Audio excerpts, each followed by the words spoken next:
प्रदोष व्रतकथा. सूतजी म्हणाले, ऋषीजन हो, आता मी तुम्हाला बुध प्रदोष व्रताची कथा सांगतो. ती लक्षपूर्वक ऐका. बुध प्रदोष व्रत हे भगवान शंकरांना अत्यंत प्रिय असे व्रत आहे. या व्रताचरणाने उपासकाच्या सर्व इष्टकामना पूर्ण होतात. हे व्रत करणाऱ्याने दिवसातून एकदाच रात्री भोजन करावे. शक्यतो हिरव्या वस्तूंचाच वापर करावा. धूप व बिल्व पत्र पिकांनी शंकराची पूजा आराधना करावी. या व्रताची कथा अशी आहे. प्राचीन काळी एका पुरुषाने विवाह केला. पुढे काही दिवसांनी सासरचे आमंत्रण आले म्हणून तो पत्नीसह तिथे गेला. सासरच्या मंडळींनी त्याचे उत्तम आदरातिथ्य केले. त्याला आग्रहाने ठेवून घेतले. काही दिवसांनी तो स्वगृही जाण्यास निघाला. तो बुधवार होता. त्या दिवशी माहेरी आलेल्या मुलीला निरोप देणे शुभ नसते म्हणून त्याच्या सासरच्यांनी व अन्य मंडळींनी त्याला दुसऱ्या दिवशी प्रस्थान करण्याची विनंती केली. मग त्याने कोणाचेही ऐकले नाही. महत्त्वाचे काम आहे, मला कोणत्याही परिस्थितीत माझ्या गावी गेलेच पाहिजे असे त्याने निक्षून सांगितले. त्यामुळे त्याच्या सासरच्या मंडळींचा नाईलाज झाला. त्यांनी त्या दंपतीस नाखुशीनेच निरोप दिला. तो गृहस्थ बैलगाडीतून पत्नीसह आपल्या नगराकडे निघाला. मार्गामध्ये त्याच्या पत्नीला खूप तहान लागली. तिच्या घशाला कोरड पडली. तेव्हा तो तांब्या घेऊन पाणी आणण्यासाठी गेला. काही वेळाने परत आला.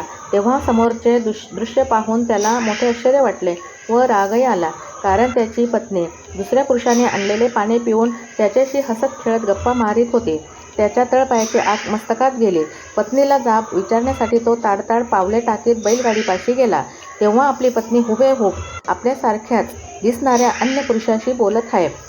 हे पाहून त्याची बुद्धीच कुंठित झाली. तो त्या पुरुषाशी वाद घालू लागला. त्याची पत्नीही संभ्रमात पडली. या दोघांपैकी आपला खरा पती कोण हेही तिला कळेना. ती रडू लागली. त्यामुळे मार्गाने येणाऱ्या जाणाऱ्यांची गर्दी वाढली. तेवढ्यात राजाचे शिपाई धावत आले. त्यांनी त्या स्त्रीला विचारले, हा काय प्रकार आहे? या दोघांपैकी तुझा खरा पती कोण? ती बिचारी काय बोलणार? तेव्हा भर रस्त्यात ओढवलेला तो प्रसंग पाहून त्या पुरुषाच्या डोळ्यात पाणी आले. सासरची माणसे आज बुधवारी त्रयोदशी असताना जाऊ नका असे परोपरीने सांगत होती, पण आपण दुराग्रहाने त्यांचे ऐकले नाही.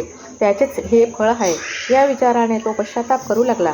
त्याने भगवान शंकरांना हात जोडले व म्हणाला, प्रभो, माझ्याकडून क्षम्य अपराध घडला आहे. मला क्षमा करा. भविष्यात मी असा आतताईपणा कधीही करणार नाही. तुम्ही माझे व माझ्या पत्नीचे रक्षण करा. त्या गृहस्थाने कळवळून अशी प्रार्थना केली. तेव्हा तो दुसरा पुरुष अंतर्धान पावला. मग तो गृहस्थ पत्नीसह सुखरूप आपल्या घरी गेला. त्यानंतर ते दोघे पती पत्नी नियमपूर्वक बुध प्रदोष करू लागले.